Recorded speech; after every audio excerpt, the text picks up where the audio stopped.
Alright, so I just made this video and I realized that I should do a little bit more investigating because I understand that there's been some Chinese influence in Cuba, and we all know that they were under Russian control, Cuban Missile Crisis and such.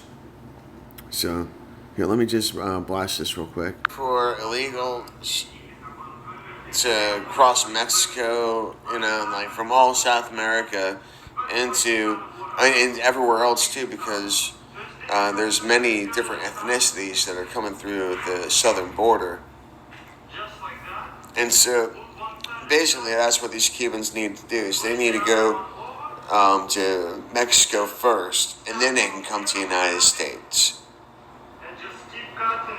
Whatever happened to Elian Gonzalez and shit, right? Like, why, if people want to flee, if they're going to brave that freaking 100 miles on a fucking raft, freaking get them some fucking rum, get them some freaking, food and stuff, hydrate them, man, and put them to work. They've obviously got some drive. That's some pretty damn good motivation. Or that those individuals are pretty highly motivated.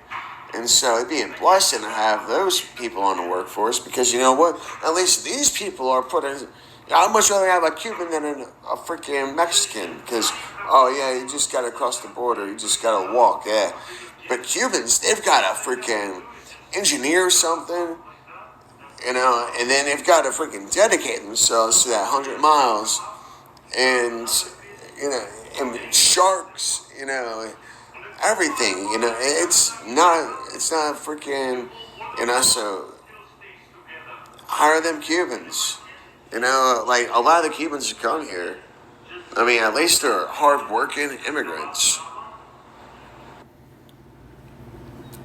Alright, so with that being said, and so this is where I'm coming from.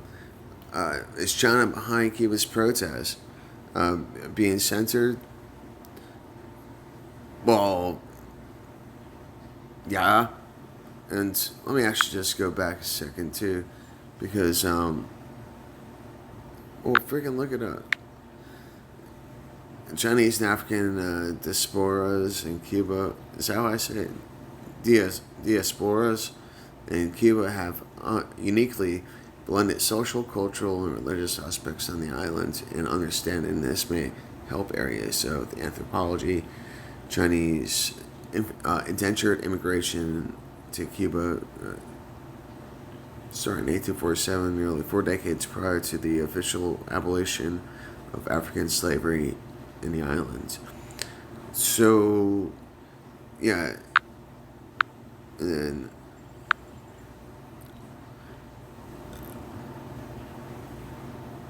exports to Chinese exports to Cuba hit lowest level in a decade. Oh, so now we're kind of going down a rabbit hole too, and so that there's been a supply issue, and now people are protesting and demand. Cuba examines Asian model for economic reforms. This is kind of interesting, so we can see the evolution of this. How China was social economics in the context of Cuba, China, and North Korea. Economy that would allow free market mechanisms, remove government control of small business. So, a nation's economic system defines its mechanism for the production, distribution, and allocation of goods, services, and resources. The modern world's most commonly followed economic system, capitalism, God bless it, allows individuals to own the industries that produce and distribute the goods and services that the population requires. Workers, in turn, contribute their skills in return for money to buy their share of those goods and services. Socialism. The main alternative economic system that has emerged in modern times requires that the means of production, distribution, and exchange be owned and regulated by the community as a whole. In practice, that means it is owned and regulated by the government. A prominent characteristic of the socialist economy, pardon me, is that the goods and services are produced based on usage value.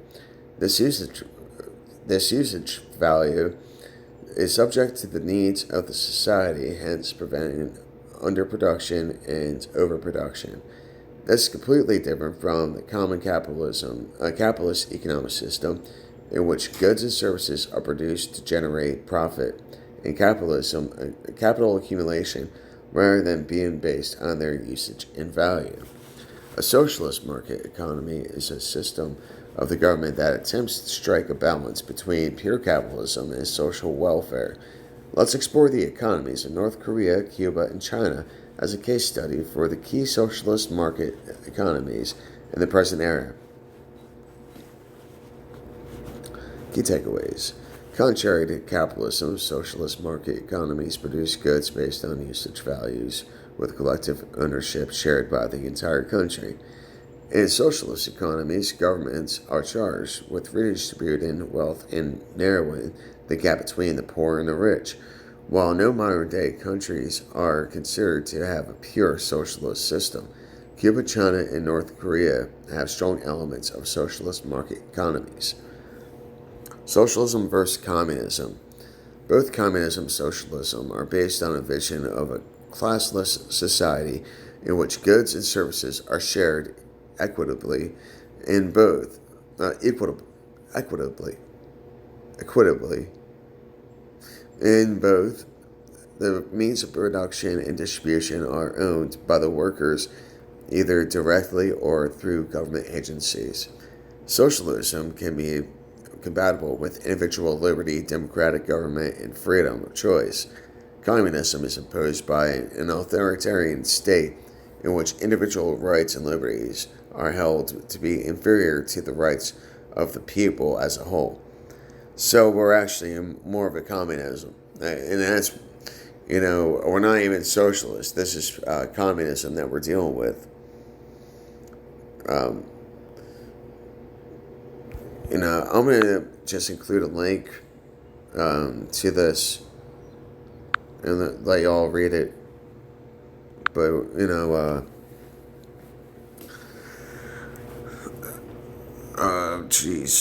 where's that? The Cuban transaction between the USSR and Castro's Cuba and Maoist communist machines that never saw. Okay. Yeah, let's just check out this Reuters one. Chinese exports to hit Cuba lowest level in decade, the last year data. And this is, when was this? So just over a year ago, shouldn't say, almost a year and a half ago, Chinese exports to Cuba hit lowest level in decade, last year data. And so that means that Cuba's been running on rations. Chinese exports to Cuba fell to the lowest level in a decade last year at 791 million, according to data from the Chinese Customs Office, as the island nation remained mired in a liquidity crisis. The communist-run country is dependent on imports for much of its consumption, but it began falling behind on payments to foreign suppliers from 2015, as support ebbed from ally Venezuela due to its economic woes. Cuba's economy stagnated further in recent years due to new sanctions introduced by the administration of the United States President Trump, aimed at foreign investment and finance in oil supplies, tourism, and other revenue sources. So Trump's being blamed for this too. President Trump aimed at in recent years due to new sanctions introduced by the administration of the United States President. So this is Trump's fault. China remains one of Cuba's top political allies and economic partners with investments to alternative energy and development financing in the light industry. However, the Chinese data showed that exports to Cuba had declined from nearly 1.9 billion in 2015 to 1.1 billion as recently as 2018. And supply and demand, Cuba is yet to report trade data for last year in 2018. I mean, so yeah, this whole thing is crazy. Trump on Cuba, Biden has adopted politically inconvenient maximum pressure of Trump. Reverse Barack Obama's Cuba policy. Donald Trump PolitiFact. Fuck you, PolitiFact. Trump hits Cuba new sanctions in waning days. Oh, yeah. Fuck you. Trump tightens Cuba sanctions as he woos Cuban American vote. On Cuba, Biden had adopted reforming the economy. Wow, it really seems like Trump's policies did a number. Like, what's wrong, you can't blame Cuba on Trump. I'm sorry. No, I'm sorry.